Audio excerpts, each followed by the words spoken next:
Good evening, readers.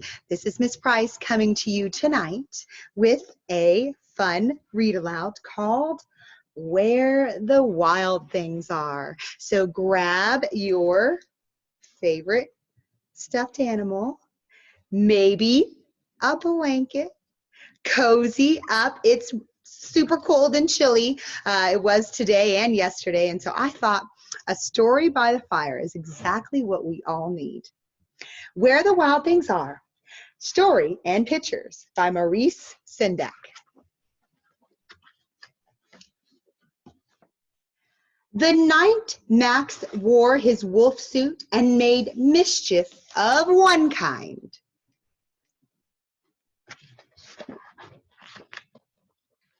and another.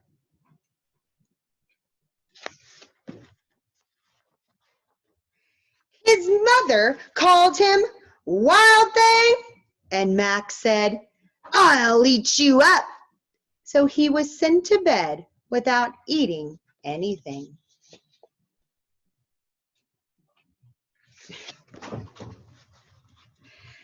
That very night, in Max's room, a forest grew. Do forests really grow in a bedroom? Do you think this is a fiction or nonfiction? So fiction means fake, nonfiction means not fake. Well, based on the fact that a forest is growing in the room, I think it's fiction. The forest grew and grew.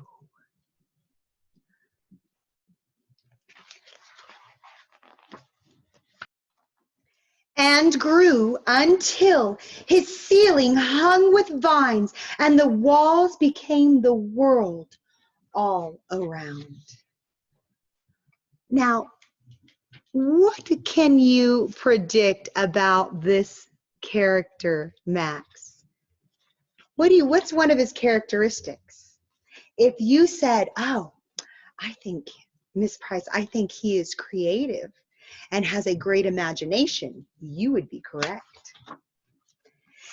And an ocean tumbled by with a private boat for Max, and he sailed off through the night and day.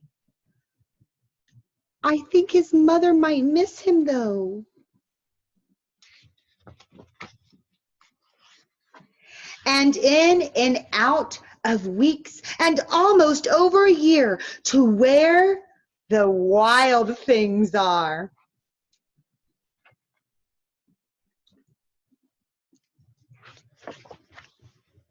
And based on these pictures here, what other wild things do you notice?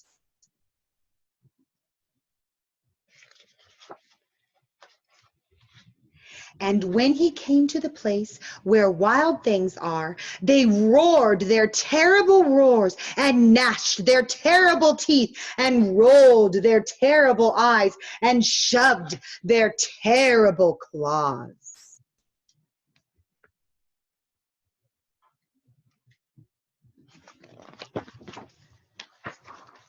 Till Max said, "Be still," and tamed them with a magic trick of staring into all of their yellow eyes without blinking once, and they were frightened and called him the most wild thing of all.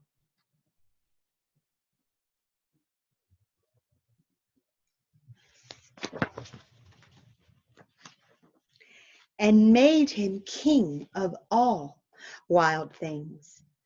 "And now," cried Max, "let the wild rumpus start." What does rumpus mean? What do you think it means? Can you think of another word that might mean rumpus? Or maybe party or dance? Well, look at this picture. I think this is a wild thing, rumpus.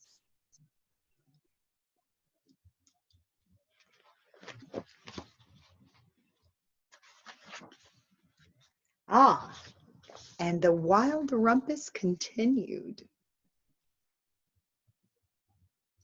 What do the pictures tell you that the words don't tell you?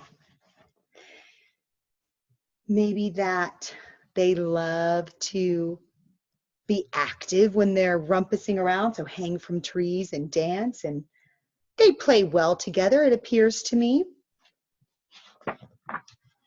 Ah, and what does this picture tell you? See, when we read, readers, looking at pictures is like reading too.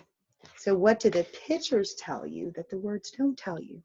Well, maybe it's, oh, they really respect him and love and care for him. Look, they're carrying him around on their shoulders. They're happy. They're all smiling and having fun together. And these two are holding arm in arm. And look at the details that the author and illustrator put into these pictures. All the different textures that they created with lines. Curvy lines and straight lines and diagonal lines.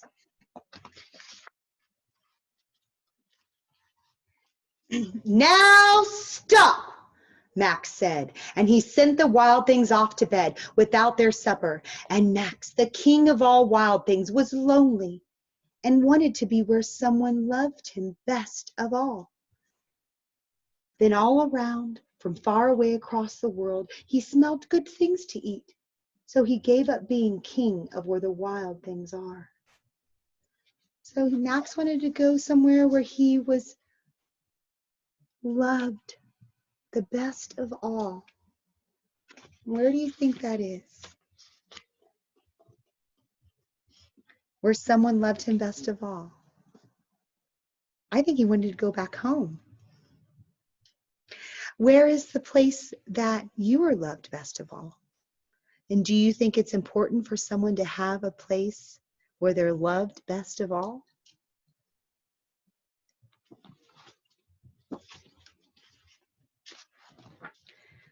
But the wild things cried, "Oh, please don't go. We'll eat you up. We love you so." And Max said, "No." And the wild things roared their terrible roars and gnashed their terrible teeth and rolled their terrible eyes and showed their terrible claws. But Max stepped into his private boat and waved goodbye.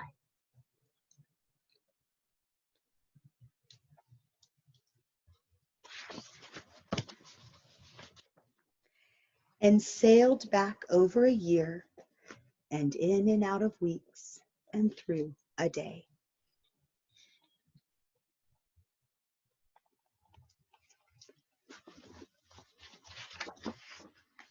And into the night of his very own room, where he found his supper waiting for him.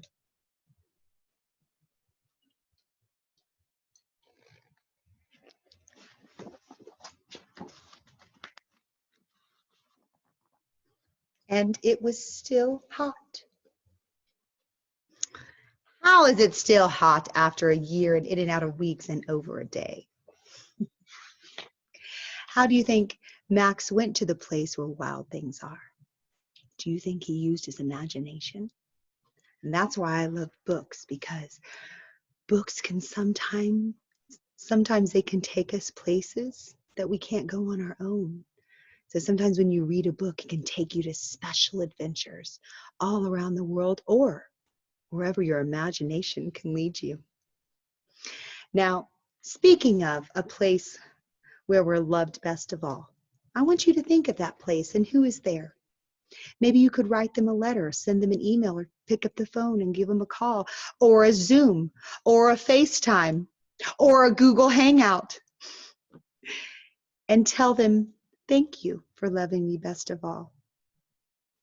Well, until the next Reading Adventures with Mrs. Price, see you then.